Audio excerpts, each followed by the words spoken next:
All right, how is everyone doing today? Welcome to my channel, and this is a channel for educational purposes. We take time to delve deeply into great theories of everything, ancient and modern, all-encompassing theories, cosmologies, grand unified theories, magnum opuses, tour de forces, and masterpieces from usually obscure sources.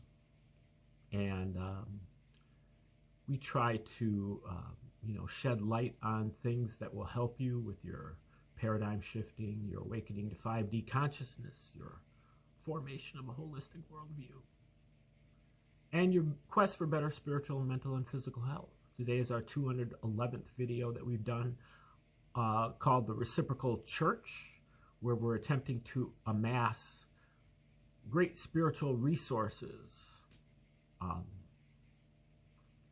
weapons of mass creation that we can use in our own lives to kind of replace the Western religions that are facing their impending doom right now, as all of the research comes out and exposes these things as fraudulent. We've gone through a lot of that research here, especially having to do, excuse me, having to do with the New Testament and Islam to some extent, but we will be getting into the Old Testament as well. But as far as the New Testament, it's become obvious to me, at least, that the New Testament was written by the Roman Caesars, especially in the reign of Vespasian, Titus, they're called the Flavian dynasty. Also possibly Titus's brother Domitian. That was from 69 to 96 AD. And they had just gotten done. Titus and Vespasian were generals in the Roman army for the war against the Jews. But really, against the Jews, it had been a war for well over a century. Constant insurrections, revolts, random acts of terrorism, random acts of defiance. The Romans were, in general, relatively tolerant of other religions, but they wanted you to kind of render under Caesar what is Caesar's. And the Jews were not doing that. They didn't like the graven images. They didn't like the statues of Caesars in their temple. They didn't like to have to compromise on their kosher laws and their circumcision laws. They were very much of a separatist group, and the Romans were looking for them to absorb into the Roman Empire. And as a result, they reached for a piece of wartime propaganda, which had been in the making for 2 generations already, all the way back to Emperor Tiberius, who was actually the emperor when Jesus was said to have lived in the 30s. Lived and died in the 30s. Tiberius was emperor from 14 until 37 AD. And he formed the committee for a new Roman religion. And it featured such luminaries as Cicero the Younger, as well as Gaius and Lucius Piso. But when they, I think about the 3 of them and maybe some others, put together what was called Ur Marcus, the Book of Mark, which was, a rough draft of, the story of Jesus. By that time, Nero was the emperor. Nero was emperor from 54 to 68 AD. And Nero rejected the idea because don't know exactly why, but Nero was a Jewish sympathizer, believe it or not, and he, I believe, had a Jewish wife, and so that could have been part of it. But regardless, when he rejected the idea, Cicero, who had been his tutor, plotted to assassinate him, and Nero snuffed out the plot and had them all executed. He had Cicero executed, and he had Gaius Piso executed. And Gaius Piso's son, Arrius Calpurnius Piso, took up the mantle to continue to write more and more books about Jesus. So he took Marcus, and he wrote the book of Mark, he wrote the book of Luke, and first the book of Mark, and then the book of Matthew, then the book of Luke. And then he wrote many other things as well. But while he was writing these books, these Gospels, he also wrote a history of the Roman war against the Jews, called Wars of the Jews, and he wrote that under the name of Josephus.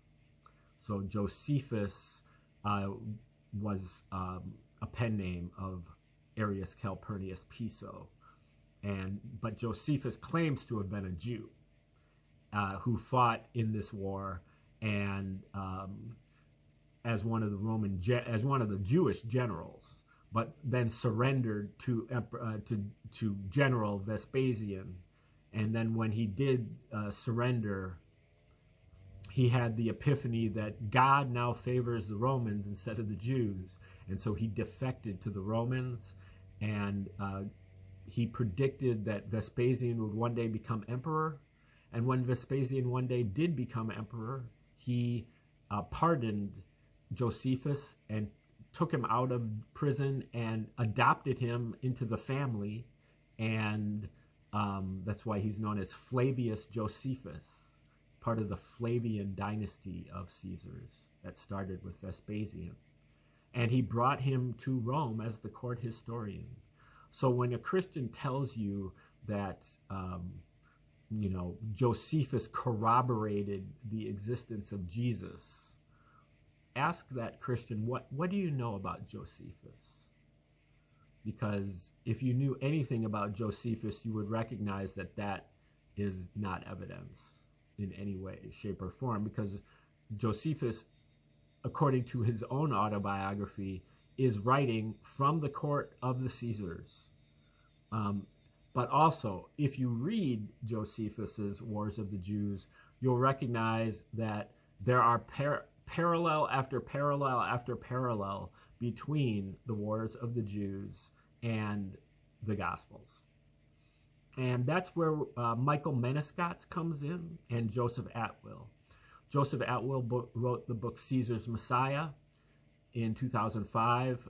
Second edition is also important because it has the Flavian signature in it. And then also he wrote Shakespeare's Secret Messiah in like 2016 or so, that extends that argument that the Flavian Caesars wrote the Gospels, or wrote really the whole New Testament, because he's got sections on the epistles and a section on Revelation. And this is not a new position. It was articulated first explicitly by Abelard Rushlin in 1979. We've gone over his little booklet called The True Authorship of the New Testament, but it goes all the way back through history, especially into the court of King James, or Queen Elizabeth and King James in the late 16th, early 17th century. William Shakespeare, all of so-called William Shakespeare's plays are on this exact same topic, that the Romans wrote the Gospels, and they were really a retaliation, because the real William Shakespeare is actually a Jewish woman, named Amelia Bassano, who lived at the court of the king, because her whole family, they were the court musicians that King Henry VIII hired from Italy. And that's why so many of Shakespeare's plays are set in Italy. But they're all about the Romans versus the Jews. And they're all an attempt to basically get back at the Romans for all of the propaganda against the Jews. And so Atwill articulates that, and then Michael Menescotts has come along. He's put together this book called Christianity's Origins, a Flavian Secrecy Cult, which just came out, I think, in October of last year. And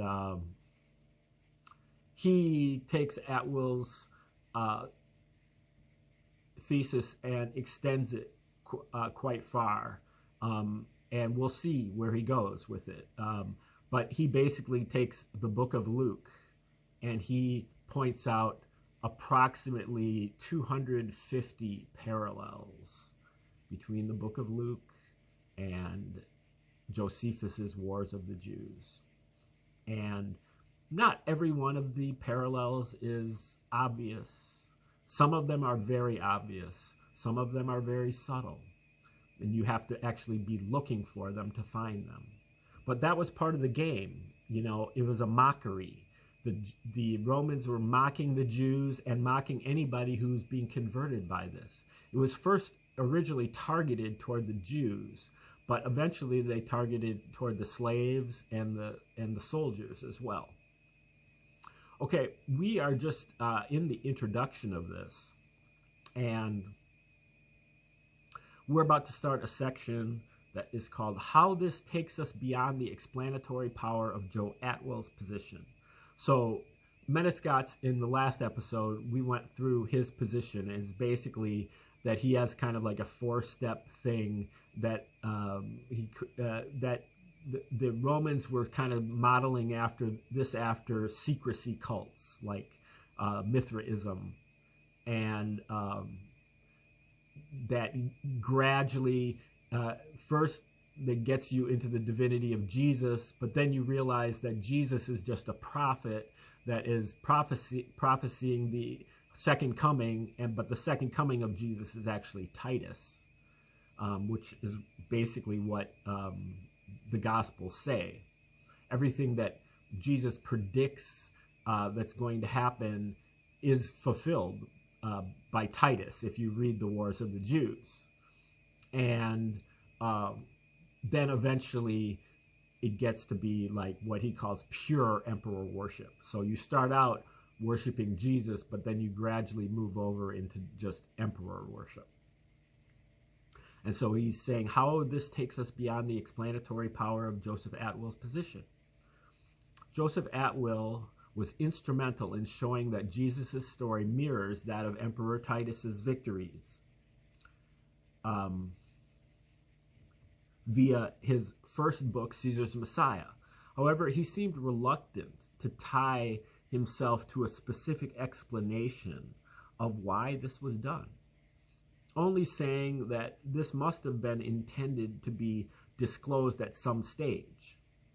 In doing so, this left room for attack by critics, who pointed to the absence of a strong motive for such parallels to exist, and this being a reason to think the parallels must be coincidences. I will speculate more on the details of the cult below, but my point is that the secrecy cult thesis has greater explanatory power than Joseph Atwill's position alone, as follows. It explains why Titus and Vespasian would have had Jesus' story created and promoted, i.e., this was to both drive the Jews and soldiers in the legions to worship a Messiah who could later be revealed as being the first coming of Titus, the Roman emperor himself, as part of a wider plan to drive them to genuinely worship him, that is Titus, as their supreme God. The purpose of this wasn't merely to make the Jews finally pay taxes to Rome, but rather to generate immense loyalty, which would not only prevent another destabilizing Jewish uprising against Rome, but ensure the legions also always be loyal to the Flavians, and ensure they would never be toppled from the throne. It explains why Jesus' story would evoke Titus' story, therefore to help drive people to accept Titus as the second coming. It explains why Jesus' story evokes that of many popular deities of the Roman Empire, namely because the goal was to deny people, the goal was to draw people in from many faiths and to lead them to see the Flavians as God, indeed probably as the second coming of the previous gods, and a supreme deity to be seen as embodying the power of all previous gods. It explains why Jesus would predict that he would come again and why this would happen within a generation, and indeed why he predicts that it would be revealed by the destruction of Jerusalem, i.e. Titus's crowning achievement. Most importantly, by realizing that the goal was to drive faith in Titus prior to bringing faith in Jesus to an end, i.e. to leave the believers as pure Flavian emperor worshippers. This also explains why Jesus' story would intentionally contain the very evidence needed to prove it was the product of the Flavian Roman government, and thus a fiction,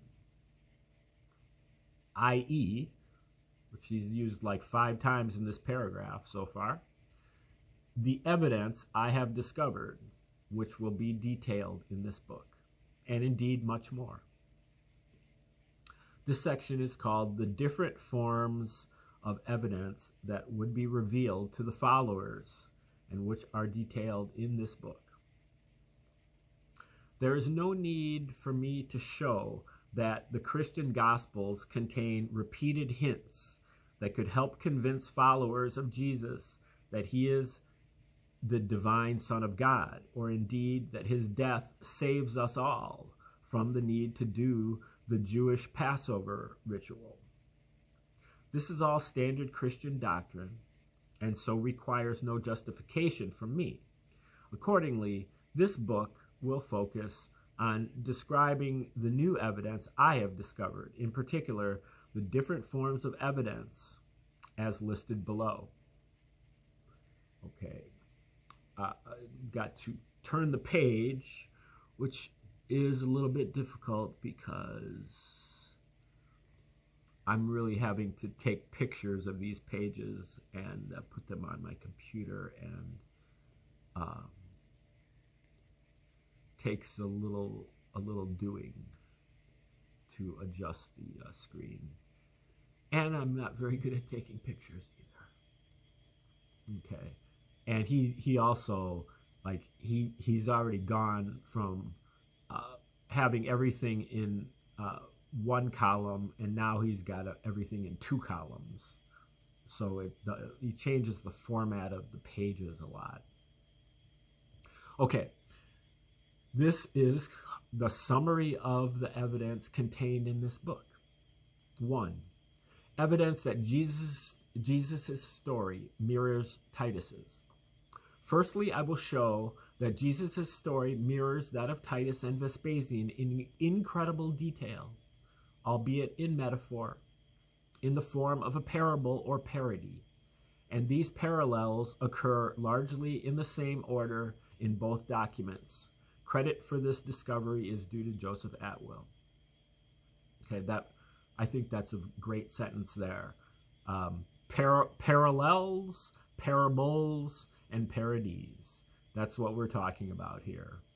And those parallels are between Wars of the Jews and the Gospels in particular.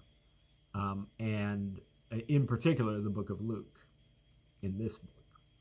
And generally, they are parables because what Jesus predicts or prophesies in a parable or in metaphor, Titus fulfills literally, like in real life. And they both parody each other. Okay.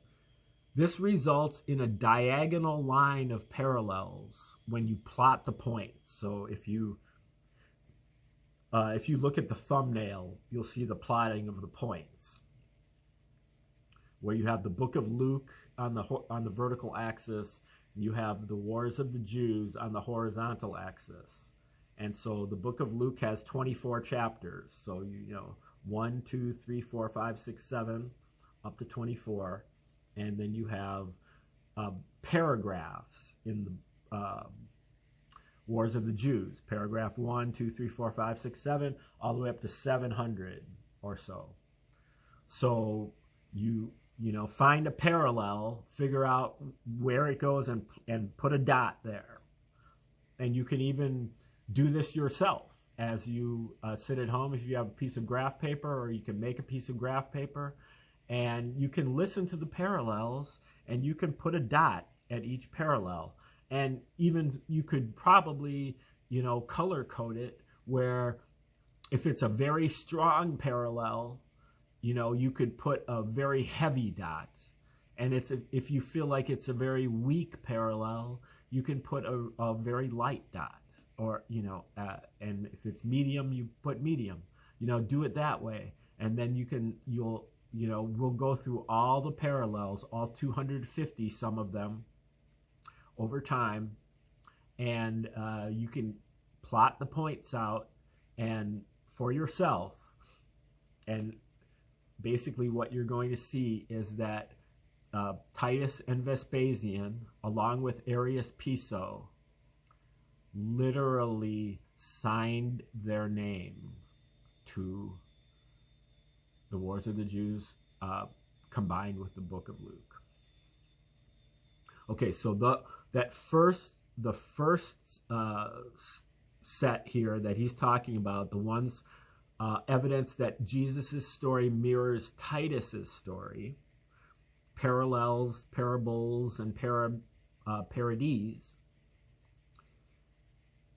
results in a diagonal line of parallels involving Jesus, when the locations of the conceptually matching sections of text are plotted in the two stories.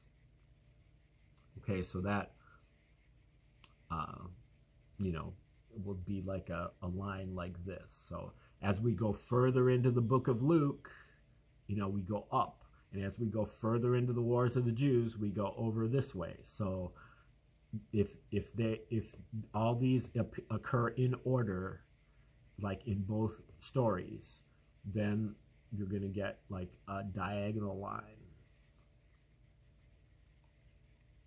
Okay, number 2, the hidden meanings revealed when the parallels are understood. Most of these point to the divinity of Titus and Vespasian, a Roman mythology relevant to Jesus, or painting the Jews as satanic and Jerusalem as Hades. I don't know that I caught that, but now he's saying, and this is written in blue, that first sequence in the riddles, the points above, are the evidence that would be used to convince the recruits of the secrecy cult that Titus is the second coming of Jesus. Because you'll see that what Jesus is prophesying is fulfilled by Titus.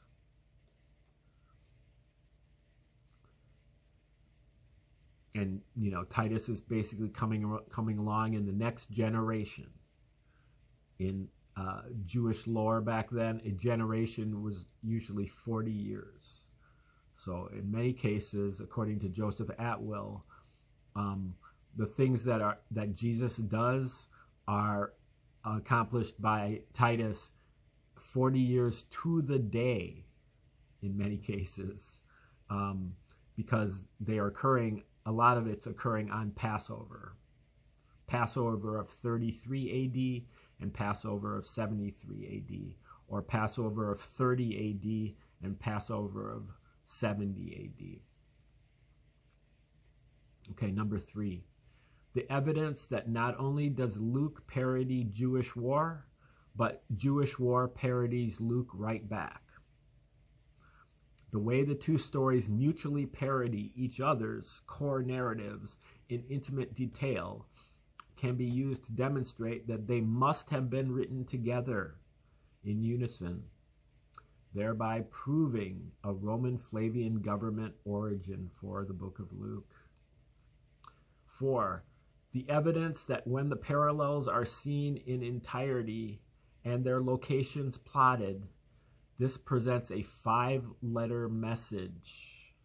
So when you plot them out, it spells APTVS.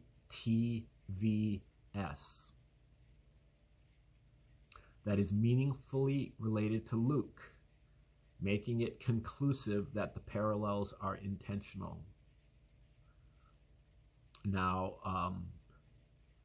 I would argue that APTVS stands for Arius Piso Titus Vespasianus,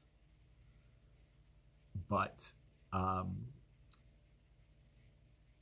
he has a few other ideas about that. So we'll see what he has to say, but, you know, the chances that it's going to spell 5 letters when you plot the points is the chances that would be random are, you know, pretty remote, I would say. When you know, when are the odds too high for it to be a coincidence? Okay, number 5. I will also demonstrate that there is a third sequence of parallels where both Luke and the Jewish war parody Exodus, but with their locations arranged in both stories to match that APTVS pattern, which again makes it impossible to deny that one author had editorial control of both documents, thereby demonstrating the Flavian origin of Luke.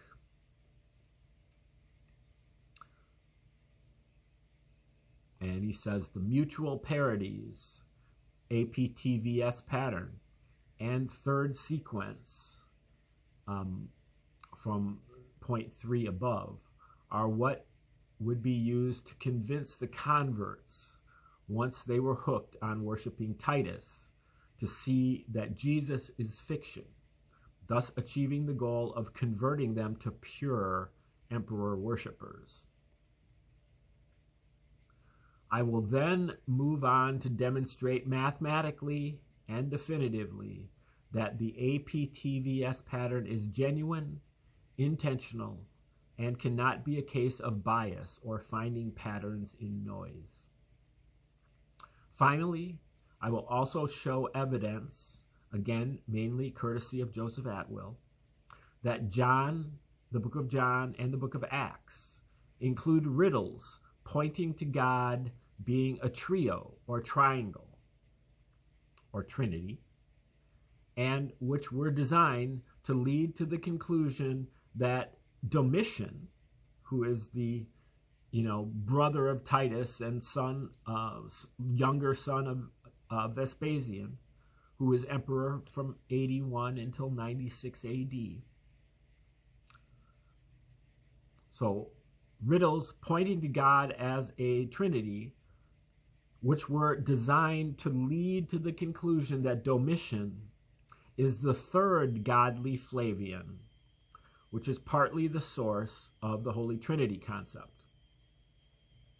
So this is kind of cutting away from the ideas of Abelard Reuchlin and Roman Piso, who say that Domitian was actually a good guy, and Domitian banished Arius Piso and said, he was not down with the Christianity hoax.